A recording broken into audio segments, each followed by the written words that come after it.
ఈరోజు మనం ఈ వీడియోలో మాఘ పౌర్ణమి ఎప్పుడు వస్తుంది, స్నానం ఎలా ఆచరించాలి, స్నానం ఆచరించే ముందు పాటించాల్సిన నియమాలు, జపించాల్సిన మంత్రం, సత్యనారాయణ స్వామి వ్రతం ఎప్పుడు జరుపుకోవాలి, ఏ దేవుడిని ఆరాధించాలి, చేయవలసిన దానాలు ఏంటి, పితృతర్పణాలు చేయవచ్చా, మాఘ పౌర్ణమి పూజ చేయడం ద్వారా వచ్చే ఫలితం ఏంటి, ఈ విధంగా మనము అన్ని విషయాలను తెలుసుకుందాము. ఈ మాఘ పౌర్ణమి ఫిబ్రవరి 1కి ఆదివారం రోజు వచ్చింది. ఆదివారం ప్లస్ మాఘ పౌర్ణమి ఎంతో శుభకరమైనది. ఆదివారం రోజు ఉదయం 5:30 నిమిషాలకు ప్రారంభమయ్యి సోమవారం 3:30 నిమిషాలకు ముగిస్తుంది. ఈరోజు మనం ఏ మంచి పని చేసినా దానికి 100 రెట్లు తిరిగి మనకు మంచి జరుగుతుంది. మాఘ పౌర్ణమి రోజు చేసిన స్నానం, జపం, దానం జన్మజన్మల పాపాలను హరిస్తాయి అని శాస్త్రాలు చెబుతున్నాయి. పవిత్ర నదుల్లో స్నానం చేయడం ద్వారా మాఘ పౌర్ణమి రోజున మహాపుణ్యం లభిస్తుంది. గంగా, గోదావరి, కృష్ణ, కావేరి ఏ నదిలో స్నానం చేసినా అది గంగా స్నానంతో సమానమని పురాణాలు చెబుతున్నాయి. మాఘ పౌర్ణమి నాడు సూర్యోదయానికి ముందే స్నానం చేయడం అత్యంత శుభకరం. సూర్యోదయానికి 1 నిమిషం ముందు స్నానం పూర్తి చేసుకొని ఉదయించే సూర్యబింబానికి నమస్కరించుకోవాలి. ఈ పౌర్ణమి నాడు సముద్ర స్నానం చేయడం అత్యంత విశేషం. సముద్రం లేదా నదికి వెళ్ళేటప్పుడు ముందుగా ఇంట్లోనే స్నానం చేసి శుభ్రమైన బట్టలతో వెళ్ళాలి. పాచిముఖంతో నదుల్లోకి దిగకూడదు. ఒకవేళ నదికి వెళ్ళడం కుదరకపోతే ఇంట్లోనే గంగా నదిని స్మరించుకుంటూ స్నానం చేయవచ్చు.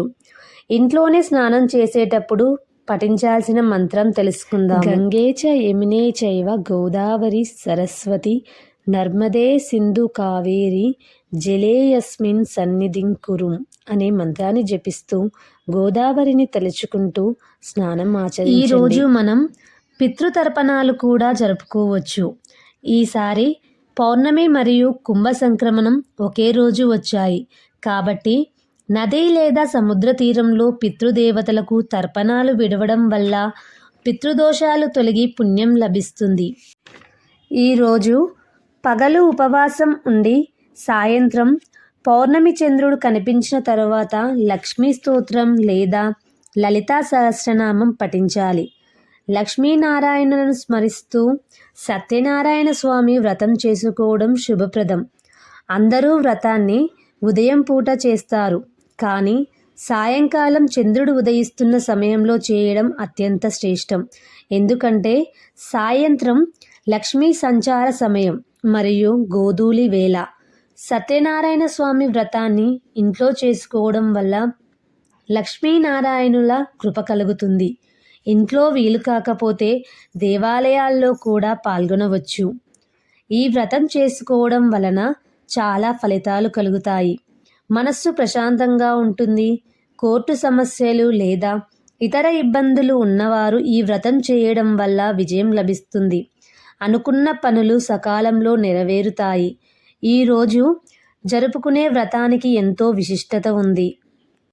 సాయంత్రం చంద్రదర్శనం చేసుకున్న తర్వాత ఇంటి ముందు మరియు పూజా గదిలో దీపాలను వెలిగించుకుని లక్ష్మీ అష్టోత్తరం చదువుకోవడం ద్వారా లక్ష్మీదేవి కృప కలుగుతుంది. ఈ రోజున చేసే దానానికి 10 రెట్ల ఫలితం ఉంటుంది. శక్తి కొలది వీటిని దానం చేయండి. గొడుగు మరియు చెప్పులు. ఎండ నుంచి రక్షణ ఇచ్చే గొడుగు, నడవడానికి వీలుగా చెప్పులు దానం చేయడం వల్ల వైకుంఠ ప్రాప్తి కలుగుతుందని నమ్మకం. కంబళ్ళు మరియు వస్త్రాలు.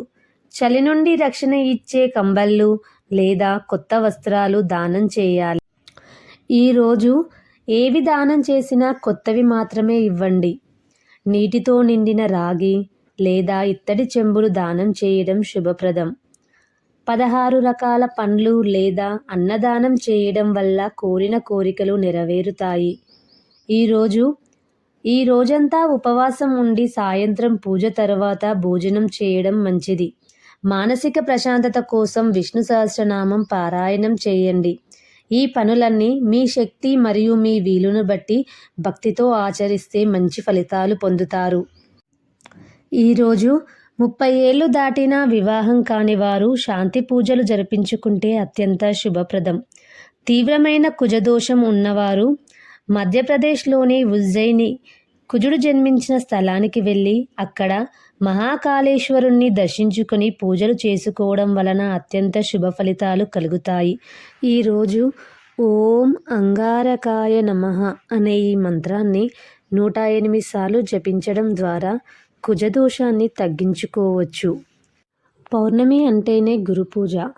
ఈరోజు నరదృష్టిని తగ్గించుకోవడానికి దత్తాత్రేయ స్వామి స్తోత్రాలను వీలైనంత వరకు ఎక్కువసార్లు చదవండి లేదా వినండి.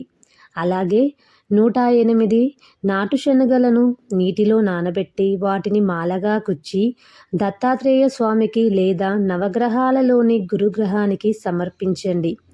పసుపు రంగు చామంతి పూలతో దత్తాత్రేయునికి అష్టోత్తర శతనామవళి పూజ చేయండి. శనగపిండితో చేసిన లడ్డూలను నైవేద్యంగా పెట్టండి.